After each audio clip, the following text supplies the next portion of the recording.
Celebrating the birth of NASCAR, the largest spectator sport in America, born on the beaches of Daytona was a vision of one man and moonshine runners in stock cars. The birth of NASCAR in Daytona Beach, Florida in 1947 in an old motel has grown into a multi-million-dollar empire that it is today. During Prohibition in the South, moonshiners found that taking parts off a car and tweaking the motors, they could outrun police. One of the best-known rum runners was a man named Junior Johnson. Junior had an excellent track record of getting his shine delivered and on time. The one and only time Junior was caught, he did a 9-month stint in a federal penitentiary. The very next day, he was back running shine. In the NASCAR Hall of Fame is a moonshine still that Junior Johnson put into working order. Once a year, these rum runners would gather in Daytona Beach and race on a half-sand, half-paved track. In 1947, a man named Bill France Sr. gathered a group of individuals and founded NASCAR, which is known as the National Association of Stock Car Auto Racing. From 1947 up until 1978 was one of two eras in NASCAR. Thanks, Jet Ski.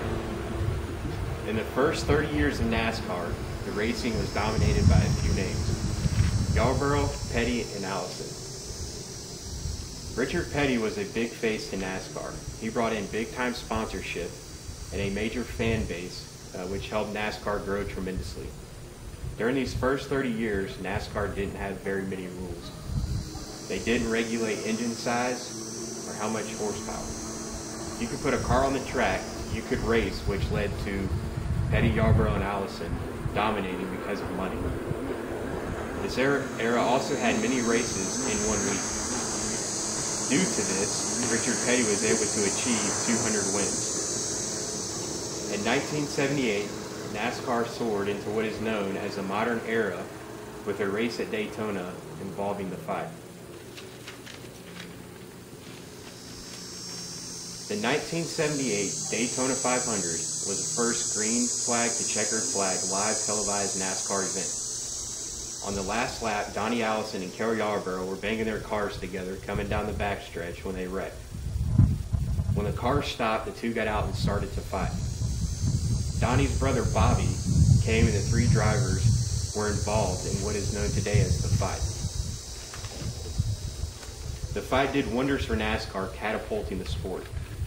Drivers like Darrell Waltrip, Dale Earnhardt Sr., Jeff Gordon, and Jimmy Johnson have dominated what's known as the modern era of NASCAR. NASCAR continues to grow and expand.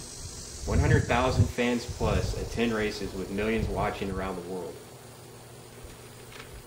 NASCAR has evolved from the moonshine running days into the empire that it is known as today. NASCAR has spread across the United States from its original days in the South and even into Canada and Mexico. There is no other fan experience like a day at the track.